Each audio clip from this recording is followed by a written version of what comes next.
My bird's eye view, Joe, I haven't been to a game this year, but from watching every one of these games and, watching all the media and everything like that along the lines with Lindor, the energy is not even close to what we expect from Francisco Lindor right now, Joe. And you and I had a conversation before this podcast that I think is very relevant.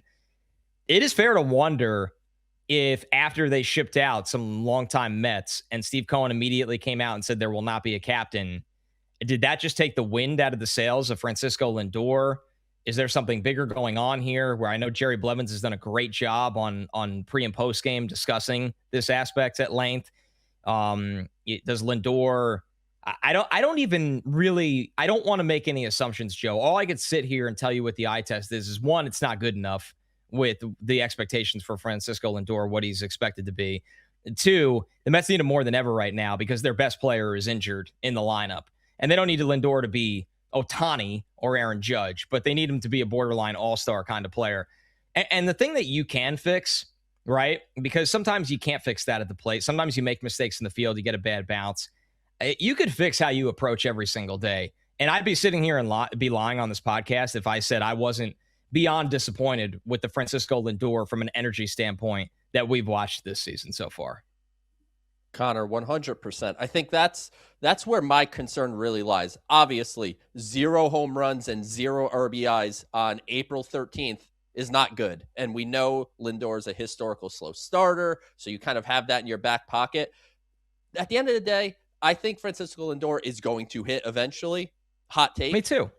But I am incredibly concerned at these regular mental mistakes. It's one thing to make one mental blunder, but this is not one. This is, as you said, not covering second, getting picked off at third base, which is like half of the right play, but not really, right? Like you need to get further down the line and get into a rundown so runners could advance, because if he just stayed put at third straight up, it's an easy double play. So like there's some baseball logic behind it, but at the same time, he didn't handle the play the way he was supposed to. And as you know, as we said, covering second, he knows a ground ball to the right side of second base, when you have a guy like Marcus Semien next to you, he's going to field it and flip it to you. How do you run 10 feet behind him and go into right field? Like, you got to know the situation, forgetting how many outs there are on the field. Just these little things that are actually big things are right. Much more concerning to me for Francisco Lindor. And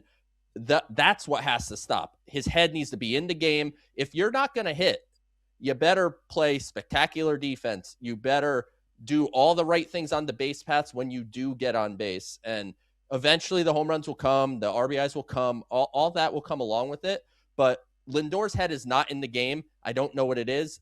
As you mentioned, did it bother him that Steve Cohen said there will never be a captain of the Mets as long as I own the team? Because I think he thought of himself as the captain of the Mets. So that, in a way, I could see taking that the wrong way. And the tag at home, something that I've seen brought up, like when he got aggressively sent by third base coach Tim Leeper, and he got tagged in the face and hit his head on the ground, and he kind of like laid there for a second. Like, is there something there? I don't know what it is, but this is not Francisco Lindor that we have known since he's joined this team. No, it's not. There's no way around it. And, we're only having this combo about him because there's so many different things that went wrong with the Mets this week, right? But it starts with your one, leaders, and two, your best players. And Lindor has been supposed to be a combination of both now for a while. And, maybe the contract played into this as well. But this was an offseason where Stearns remade this team. But they let Pete Alonso walk. They traded Jeff McNeil. They traded Brandon Nimmo.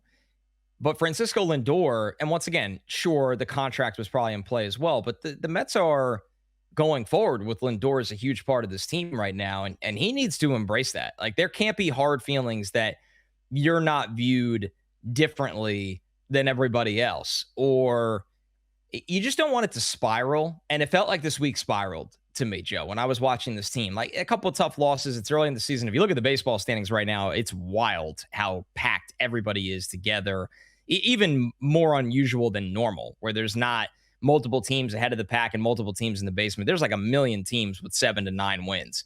So, but when it comes down to it, It is just the eye test in every single phase. That's the thing. Great players don't take it to the field with them or on the base paths with them or their energy with the team. I mean, he looks like a guy without the answers in the post game situations. And the Mets right now, they are a weird combination of some really, really young players and obviously some veterans that have seen everything from Lindor to Simeon. I would even put Bichette in that category right now. Robert's really the only guy in the middle at everyone, because then the rest, like Francisco Alvarez, Carson Bench, Brett Beatty. So there's a lot of other elements of this team that we're going to talk about, but Lindor has to snap at it. Let me leave it with this, Joe. Do you agree with forcing him out of it by just playing him every day? Or do you think this has reached a point where, I know they don't have a lot of options, but you got to sit the guy down for a day or two to just breathe, collect himself, and see what happens?